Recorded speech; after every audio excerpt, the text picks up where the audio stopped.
A United Nations report has called for an investigation into the role of the Saudi Crown Prince Mohammed bin Salman over the murder of journalist Jamal Khashoggi.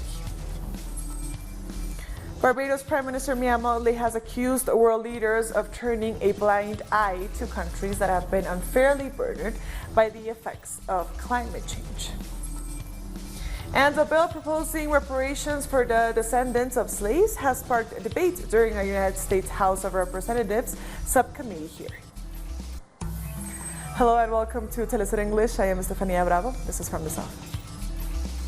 A damning forensic UN report states that the Saudi Crown Prince should be investigated over the killing of journalist Jamal Khashoggi. UN extrajudicial executions investigator Agnes Calamard says there is evidence that the Saudi Crown Prince and other senior officials are liable for the murder of the journalist last October. Riyadh is yet to respond to the 100-page report, which endorses sanctions against bin Salman until he can provide proof that he has no liability for the journalist's assassination in Istanbul. What needs to be investigated is the extent to which the Crown Prince knew or should have known of what would have happened to Mr. Khashoggi, whether he directly or indirectly incited the killing, whether he acted without due diligence, whether he could have prevented the execution when the mission started and failed to do so. These are the range of issues which I believe a follow-up criminal investigation should focus on, along with the liability of other individuals. And meanwhile, UN Secretary General Stefan Dujarric says the report needs to be studied. He added that there ought to be a full and transparent investigation into Khashoggi's murder. The report was conducted by a special rapporteur who, as you know, and we've said often, are independent of the Secretary General. They are appointed by the Human Rights Council. It's not for the Secretary General to agree or not agree with what the Special Rapporteur reports. There are a couple of recommendations aimed at the Secretary General, as there are recommendations to the Security Council, to individual member states, and I think it's everyone's responsibility to study those recommendations, and they can speak for themselves for the other people who are targeted with recommendations. What is clear for the Secretary General, as he's been saying from the beginning, is that there needs to be a full and transparent investigation. There needs to be accountability for the death of Mr. Khashoggi, as a sign for the protection of journalists, also for his family and for his friends who deserve an answer. As for the Secretary General's authority, I think we've stated again today clearly what the Secretary General believes his authority is in relation to. Former FARC combatant Anderson Perez Osorio was murdered in Colombia's Cauca department on Monday. The FARC party has issued a statement condemning the lack of action by the government of Iván Duque in upholding the peace accords. Osorio served as a social communicator and community leader in northern Cauca. Since the signing of the agreements in 2016, former FARC members have been faced with violence throughout Colombia. And the ongoing violence in Colombia is seemingly never-ending. For more on the implementation of the peace accords in Colombia, we are joined live by Laura Baron-Mendoza. She's a human rights lawyer and a specialist in conflict resolution. Laura, thank you so much for your time. Thank you. It's always a pleasure to be with you. Laura, since the start of the year, over 600 social leaders and 136 former combatants have been murdered in Colombia. Why aren't we seeing peace in this post-accord period? Well, this is without doubt a systematic increase of violence against leaders and ex-members of FARC-EP, which is again in the public debate due to the assassination of the two ex-FARC members 2 days ago, as you were saying before. Now, if we refer to the killings of the former FARC members, it is not possible to have a single answer to this phenomenon. However, there are several hypotheses. First, it has to do with the refusal of these people to be part of new non-state armed actors or part of those that already existed in the regions where they formerly had some kind of armed control, which doesn't mean per se that they are being killed for returning to illegality, as different posters want to show. And second, it is related to particular vengeance situations or due to their former participation in hostilities. But despite this uncertainty, what is certain is that behind these killings, we have different and multiple actors, such as paramilitary, state forces, narco-traffickers, guerrillas, ELN, EPL, among others. And also a factor that increases the risks for former FARC members is the failure to comply with the agreement as such, with the measures in regard with social and economic reincorporation. Because due to these delays, many people disperse from the collective process of reincorporation, and they go to areas where they're exposed to the presence of different actors controlling those and disputing those areas. And there is also a third thing, and it is the co-responsibility that we all have to assume, and is the use of pejorative terms when we are referring to these people, because the use of pejorative languages by political leaders and in our daily basis become actually justifications that trigger violence against this population. So this becomes a huge risk for the peace-building process in Colombia. Laura, from London, President Iván Duque confirmed that security forces will soon resume the aerial fumigation of coca and possibly using a harmful banned substance. What can you tell us about this? This is an enormous setback because Colombia started the most ambitious program of coca substitution under the peace agreement in order to apply the learned lessons from past failures. In fact, communities said yes to the voluntary eradication. But now, in order for coca farmers to move to legal economies, they need tertiary roads, they need commercialization channels of goods, they need access to credit and help to get the products actually out of their isolated lands, among other measures that actually aim to transform the reality of Colombians in rural areas. So such realities is that the coca production has been and continues to be a survival mechanism. And so the peace process and the changes it entails imply the change of the lifestyle of hundreds of thousands of Colombians. So the hardening of the government's position threatens to reverse the success achieved and once again affect the trust created and the expectations of the communities. But apart from these, returning to glyphosate is not only a political decision, actually. It depends on the compliance of the requirements imposed by the Constitutional Court in 2017. So although the government is asking the Constitutional Court to make the requirements more flexible, if the court does not change these requirements, the government would have to certify through scientific research that the fumigation does not involve a risk to health nor to the environment, which is almost an impossible mission. Laura, lastly, in 2018, we saw what looked like progress in the talks between the government and the ELN. What is the status of those talks?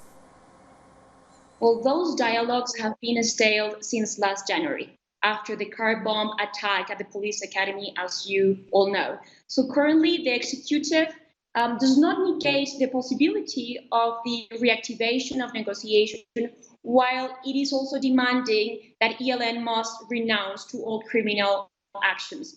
But on the other hand, we also have civil society insisting to reopen dialogues. In fact, yesterday, Senator Iván Cepeda filed a case against President Duque in defense of the right to peace, seeking to shield those partial agreements that we actually reached with the ELN during those 17 months of negotiations. However, it is also important and concerning in regard with this subject to mention that one of the incentives for ELN members to seize the actions is to see how the government actually complies with the agreement with FARC-EP and its compromise with an economic and social recuperation of its members. We're talking about, it's kind of like a test. If it works with FARC, it will perhaps work with ELN. So reincorporation also acquires a notion of incentive for further peace talks or other recuperation process of other members of other guerrillas. Laura, we thank you so much for your time for Telesur English. No, thank you. We have been speaking with Laura Baron-Mendoza. She's a human rights lawyer and a specialist in conflict resolution in Colombia. Coming up after the break, the Prime Minister of Barbados, Mia Mottley, gets stern over climate change. Stay with us.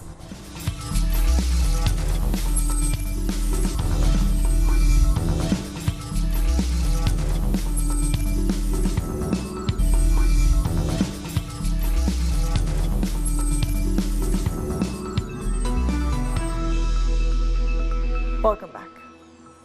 Barbados Prime Minister Mia Mottley has accused world leaders of turning a blind eye to countries that have been unfairly burdened by the devastating effects of climate change. This, as she also urged countries to embrace climate refugees. Mottley made the call while addressing this year's International Labour Organization conference in Geneva, Switzerland. We, 100 years later, in spite of the development of this institution, in spite of the Universal Declaration of Human Rights, in spite of all who have died and all that we have fought for, that we should continue to believe that it is okay to view a group of nations as dispensable, or worse still, not to view them at all, against the very threat that is perhaps the gravest threat since mankind has inhabited this earth, is perhaps the greatest unfortunate aspect of our global affairs today. It is also the continued willingness to believe that it is okay to move capital, but it is not okay for people to move, and hence mass migration of labor is unacceptable to a world, whether for xenophobic, racial, or other reasons. Less than 1,000 people turn out to mark Labor Day celebrations in Trinidad and Tobago, possibly due to ongoing inclement weather. The smallest crowd in recent years marched in pouring rains in the community of FtS. Trinidad and Tobago declared Labor Day an annual national holiday in 1973. It is the anniversary of the 1937 oil field riots and anti-colonial revolt led by Labor leader Tubal Uriah Booth Butler. Before this, there was tensions between workers and employers characterized by workers' abuse, underpayment, racism, economic depression, and a fall in living standards of the working class. Back in the 1970s, Butler spoke of the significance of the revolutionary uprising. Let's listen. The conditions of the poor Indians and Negroes in sugar and oil, respectively, was nothing short of subhuman. It was clearly a case for early rectification. But how to do it? Mexico is looking for solutions to the migration crisis on its borders. As such, they are seeking to invest in Central America to encourage people to stay in those countries rather than to migrate north. Speaking in New York, Mexico's Foreign Minister Marcelo Ebrard announced a jobs creation program for Central America to be launched in El Salvador. Ebrard said similar plans will be announced in Honduras and Guatemala on June 20th. Mexico had been threatened economically by the United States if it didn't act to stem the flow of Central American migrants. Tomorrow in Tapachula, Chiapas, there will be a meeting between the President of El Salvador, who just took office, and President Andrés Manuel López Obrador. And the comprehensive development plan will start with a program that is called Sowing Life, which will be introduced tomorrow by both leaders. Mexico will contribute resources that will be announced tomorrow of several $1 million. This will start as financing from Mexico. The countries that have already made public their support for the plan include Spain and Germany, and we hope that in the coming days there will be support from other countries.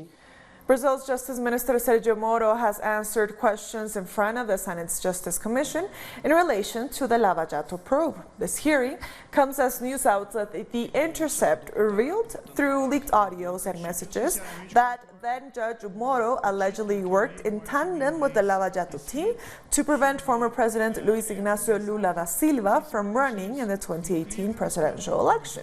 This included giving them direct orders during Lula's trial while he was a presiding judge.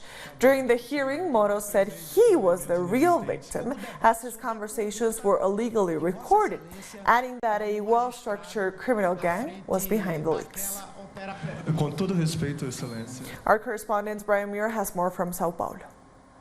This morning, Brazilian Federal Justice Minister Sergio Moro is addressing the Senate. He was called in to testify in response to the revelations published in The Intercept based on leaked social media conversations that while he was leading the Operation Car Wash task force, he and his co-workers actively worked behind the scenes to sabotage the 2018 presidential elections, to jail former President Luis Ignacio Lula da Silva with no evidence, as they admit in these conversations, deliberately to prevent him from winning the elections.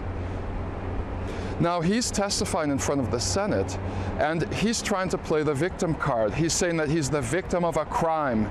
His conversations were illegally recorded, and that this damages further anti-corruption fighting. This is an ironic claim from a man who spent 5 years illegally recording conversations from the president of Brazil, from former President Lula, and from Lula's defense team, and leaking those things to the media constantly.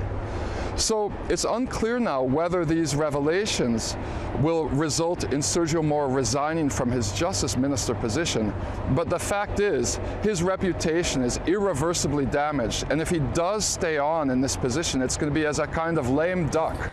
We thank Brian for that important report. Trade unions from the education and medicinal sectors are continuing their anti-government protests in Costa Rica. We have the details from our correspondent in the capital, Fernando Francia. The ongoing strike continues in San Jose, Costa Rica, as trade unions each take a different day of the week to hold demonstrations. On Wednesday, in the centre of the capital at the Central Park, representatives of the National Association of Educators rallied against the bill that seeks to ban protest by persons in the education sector. They are also denouncing proposed amendments to the pension system, the bill tackling education in rural areas and other bills. Meanwhile, the group is also criticising the economic policies of President Carlos Alvaro and his administration. Trade union leaders have said that they will continue protest action against various issues. That was Fernando Francia from Costa Rica. Egypt is accusing the United Nations of politicizing the death of former President Mohamed Morsi. This as the UN has called for an independent inquiry into his death. In response, Egypt said it strongly condemns the request. Morsi passed away on Monday from a heart attack after collapsing in a courtroom where he was facing espionage charges. Egypt's response follows growing criticism about the prison conditions in the Middle East. Meanwhile, Turkey is pushing for the Egyptian government to be tried in international court for the death of former President Mohamed Morsi. Turkey's President Tayyip Erdogan blames Egyptian authorities for Morsi's death, as he said they failed to provide him with necessary care. Erdogan says he would raise the issue at the upcoming G20 summit in Japan later this month. And Qatar is the only other country to respond to Morsi's passing. Emir Sheikh Tamimi bin Hamad Al Thani issued a statement shortly after his death, sending condolences to Morsi's family and the Egyptian people via Twitter. Coming up after the break, a debate at the United States Congress over reparations for the descendants of slaves. Stay with us.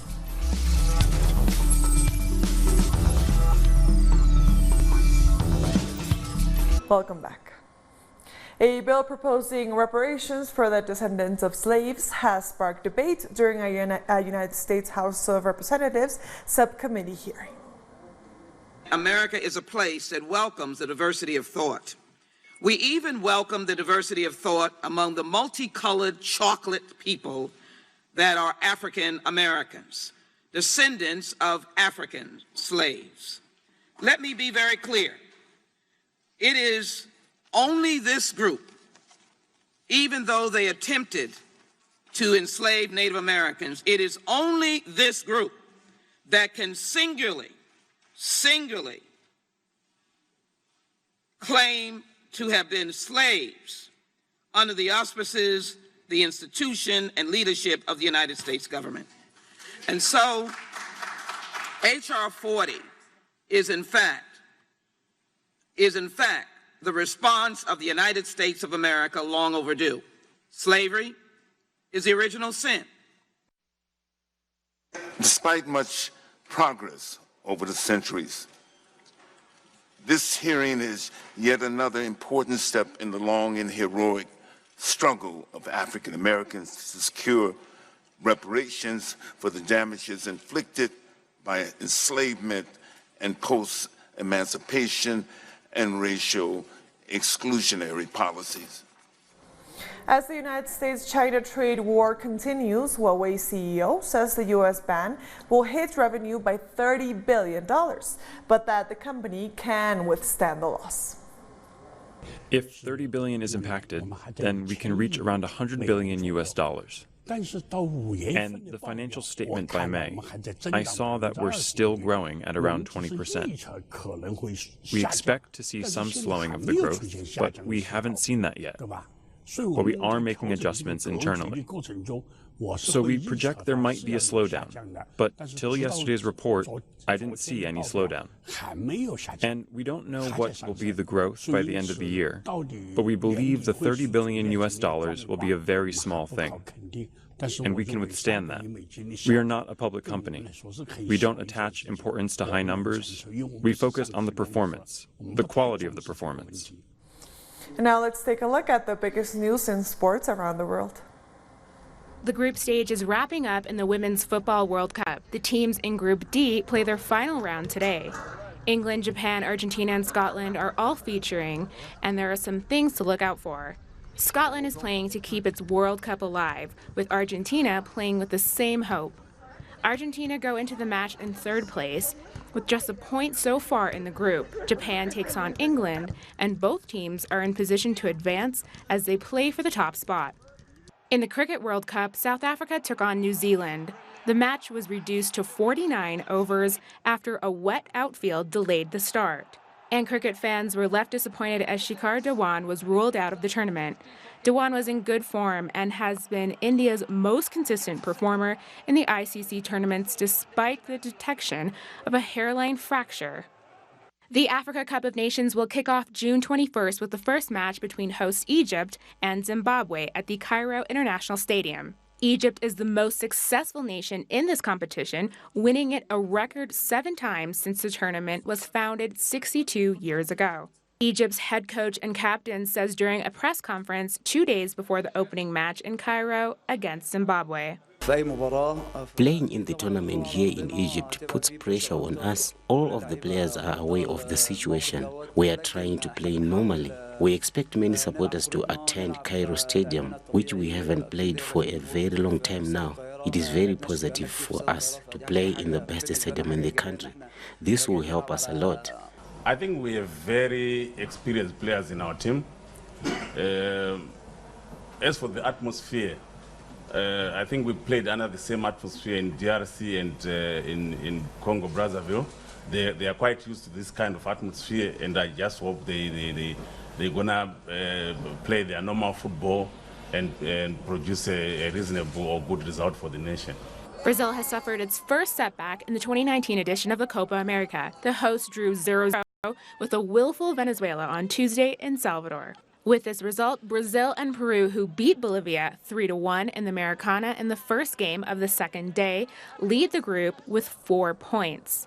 Venezuela are third with 2, and Bolivia are in fourth and are yet to make their mark on the tournament. The third and final group stage games will be played on Saturday, with Brazil versus Peru in Sao Paulo and Bolivia versus Venezuela in Belo Horizonte. And with that, we've come to the end of this news brief. These and other stories, as always, find them on our website at telesurenglish.net. And also join us on social media. We are on Facebook, on Twitter, and on Instagram. For Telesur English, I am Estefania Bravo. Thank you for watching.